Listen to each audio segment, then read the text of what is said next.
Good afternoon. Welcome to Tribune News on Q, your go-to afternoon news source only here at Daily Tribune.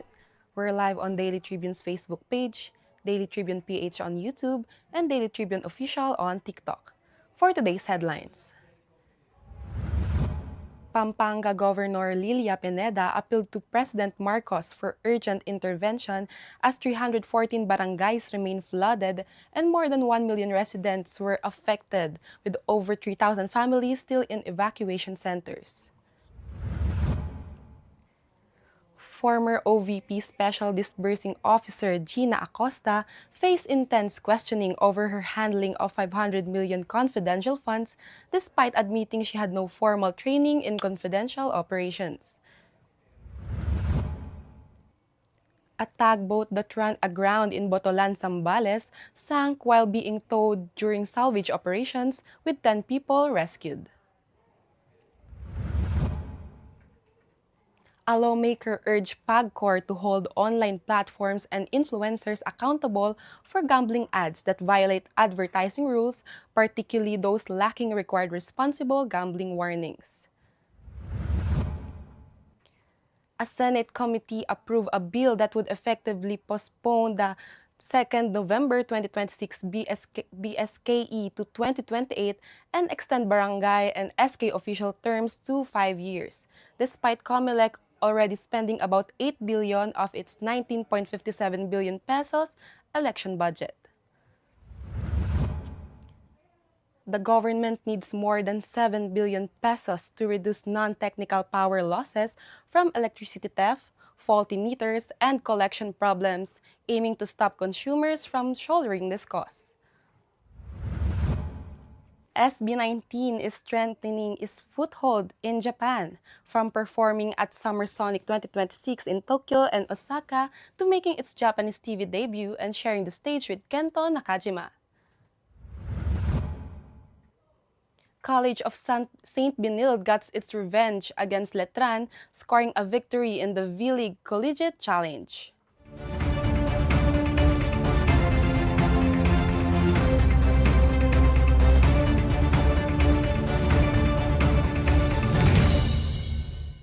Today is the 25th of August 2026, Tuesday, and I am Cris Estrada, bringing you today's top stories. Let's get started. Pampanga Governor Lilia Pineda appealed to President Ferdinand Marcos Jr. for urgent government intervention as 314 barangays across 16 localities remain submerged in floodwaters. More than 3,000 families were still in evacuation centers, while agricultural damage from typhoons Maymay and Luis and the enhanced southwest monsoon reached 1.4 billion pesos. Pineda urged the government to fund a proposed 100 billion pesos NIA project to help control water flowing into Pampanga. Marcos said the government would pursue immediate repairs and long-term measures, including 5 sabo dams in Nueva Ecija and a proposed 100-kilometer dike and road project along Manila Bay. Former OVP Special Disbursing Officer Gina Acosta faced tough questioning from senators over her handling of 500 million pesos confidential funds, despite admitting she had no specialized training in confidential operations.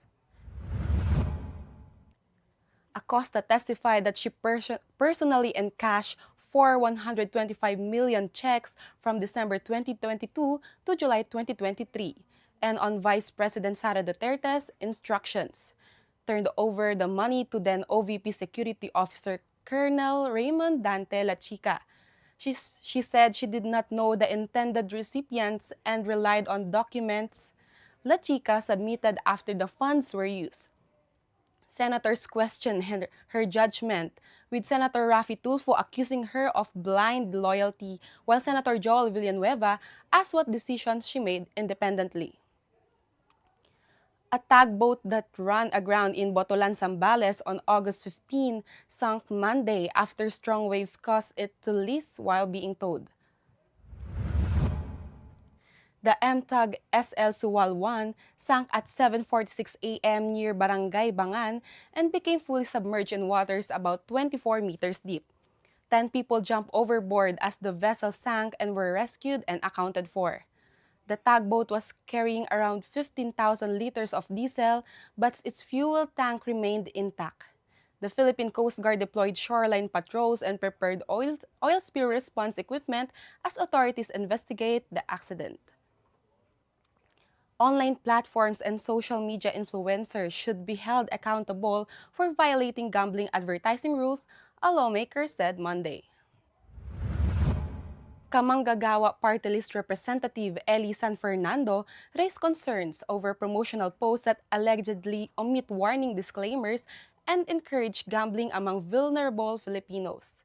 He urged PAGCOR to impose legal liability on content creators and companies behind gambling promotions.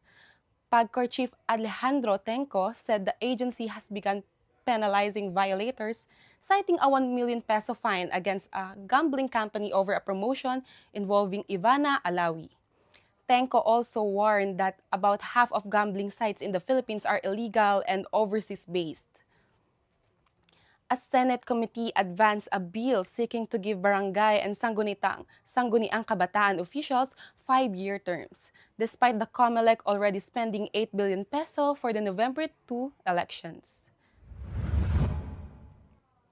Senate Bill number 2387, filed by Senate President Francis Chis Escudero, would amend current law and defer the next BSKE to November 2028. Election watchdogs NAMFREL and Lente opposed the measure, warning it could undermine voters' rights to elect local leaders. COMELEC Chair George Garcia said over 7 billion pesos in election materials have been printed out but would remain usable if polls are postponed. The COMELEC has 19.57 billion allocated for this year's BSKE. The government needs more than 7 billion pesos to gradually remove non-technical power losses from consumers' electricity bills, Energy Undersecretary Rowena Guevara said Monday. The 4-stage program led by the National Electrification Administration will address losses from power theft, illegal connections, faulty meters, and billing and collection problems. Electric cooperatives currently average 10.45% in system losses, with more than 4% attributed to non-technical losses.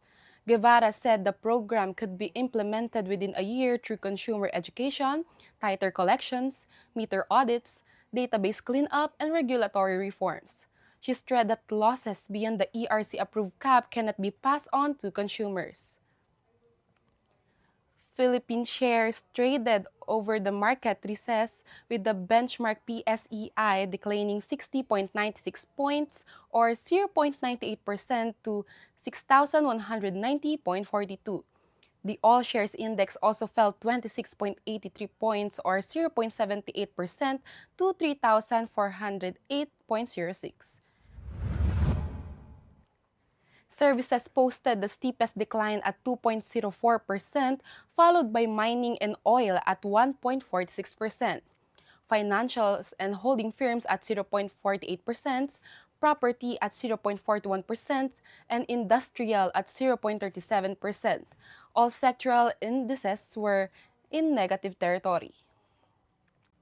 SB19 is making major strides in Japan, performing at Summer Sonic 2026 in Osaka and Tokyo, appearing on Japanese television and collaborating with local artists.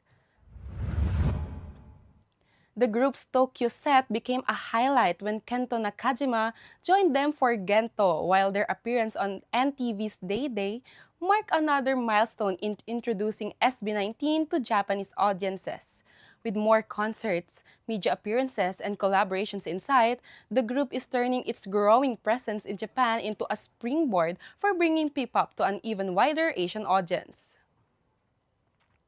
College of St. Benilde bounced back from its opening day loss with a 25-19, 18-25, 25-21, 25-18 victory over NCAA Finals tormentor Letran in the V-League Collegiate Challenge. Ariana Pua led the Lady Blazers with 19 points, while Grace Borromeo and Monica Sullivan added 10 each. Saint Benil pulled away in the fourth set, building a 17-8 lead before holding off Letran's late fight back. Judil Nitura paced Letran with 18 points in her season debut, while Reina Merwa contributed 16. On August 25, 1944, Paris was liberated from more than 4 years of Nazi occupation by the French 2nd Armored Division and the U.S. 4th Infantry Division.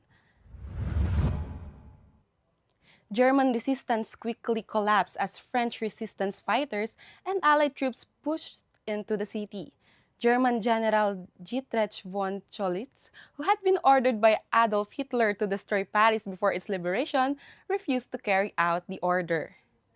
Cholitz surrendered that afternoon, formally handing control of Paris to General Charles de Gaulle's provisional government.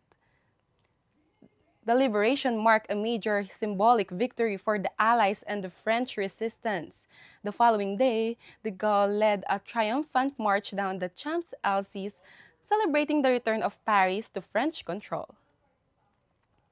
This afternoon's viral is a TikTok video that has racked up a 6.6 million views, showing that what happens when two introverts find themselves in an unexpected pedestrian encounter. Instead of making a big deal out of it, the two seemingly awkwardly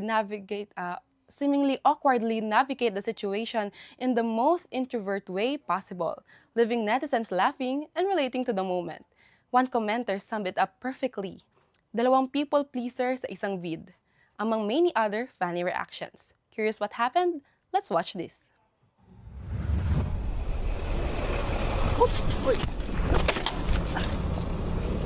Sorry kaya, sorry.